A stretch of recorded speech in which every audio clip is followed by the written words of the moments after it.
Antarctica is Earth's third largest natural landmass, its southernmost continent, and at least tied for the southernmost continent anywhere in the universe. Seeing as it's mostly covered by glaciers, receives very little precipitation, and is, well, cold, Antarctica is only sparsely inhabited by humans. Even so, the political history of Antarctica is more complex than you might think, and you may be surprised by the true number of countries that the Antarctic has held throughout history and into the present day. Let's explore. There are no widely recognized countries in Antarctica, and there never have been. Be sure to leave your feedback in the comments, and subscribe if you want to see more like this. And as always, thanks for continuing to watch, because when has this series ever limited itself to widely recognized countries? There's no way we're going to pass up some actual geography just for an April Fool's Day joke. There are actually a bunch of territorial claims in Antarctica, mostly wedges extending from the South Pole to the coast. Going east from the Prime Meridian, there's Norway's Queen Maud Land, the Australian Antarctic Territory, France's Adelie Land, bonus Australian Antarctic Territory, New Zealand's Ross Dependency, Mary Byrd Land, which is unclaimed, *, Norway's Peter I Island, the only non-wedge claim, and the partially overlapping Chilean Antarctic Territory, Argentine Antarctica, and British Antarctic Territory. There are other good videos on YouTube about these non-forgotten claims, and their unique status under the Antarctic Treaty System which governs the continent. But we're here for forgotten countries. If you've heard of one weird historical Antarctic claim, it's probably New Swabia, the Nazi German Antarctic territory. That claim might be exaggerated.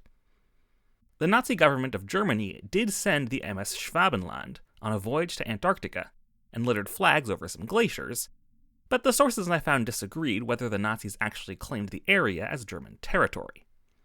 A Norwegian history article says the claim is well documented, while a recent German book on the subject translates as The Myth of New Swabia. Wikipedia's current consensus is that the Germans intended to claim the area, but never wrote it into law, which seems plausible. Maybe they didn't bother, since they were about to invade Norway and could gobble up its newly declared claims. Either way, Germany did spook the British into setting up Antarctic bases during World War II, in what was then part of the Falkland Islands dependencies, which became the current British Antarctic Territory in 1962. This declassified CIA map of Antarctic claims from 1947 says that the German expedition did claim New Swabia, but that the German government never made it official.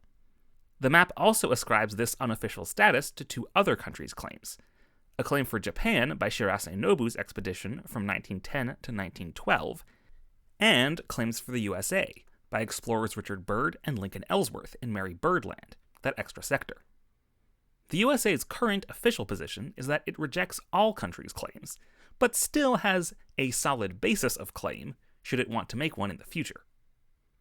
In terms of other former claims, Spain sort of claimed Antarctica in 1539, centuries before anyone actually landed in Antarctica, when they granted conquistador Pedro Sanchez de la Hoz all the land south of the Strait of Magellan that was in Spain's hemisphere of the world, as described by the treaties of Tordesillas and Zaragoza with Portugal. This is the basis for Chile and Argentina's claims today. Going even further back, there is an oral history from the Cook Islands about a voyager Uiterangiora, who sailed south and found rocks growing out of the sea, which might refer to sea ice near Antarctica. We do have archaeological evidence that the Polynesians got as far south as the sub-Antarctic Auckland Islands, so they definitely could have seen some stray ice, but probably never reached actual Antarctica. The oldest permanent Antarctic base was founded by the Scottish National Antarctic Expedition. Argentina runs the base today. Dozens of countries now operate research stations in Antarctica, supporting all kinds of science, from studying Antarctic wildlife to gathering meteorites, to using the ice to detect cosmic neutrinos. Thanks to the Antarctic Treaty, these stations can be in any country's claim.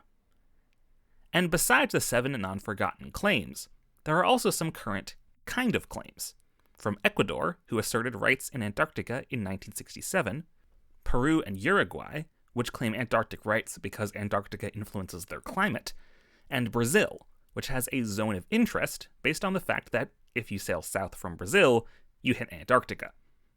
By this logic, called the frontage theory, Antarctica would be split between 67 different countries, from Australia's 12% down to the Gambia's 0.005%. But no matter which way you slice it, Antarctica surprisingly actually has some forgotten countries. And overall, it's a pretty cool place. And for real this time, thanks for watching.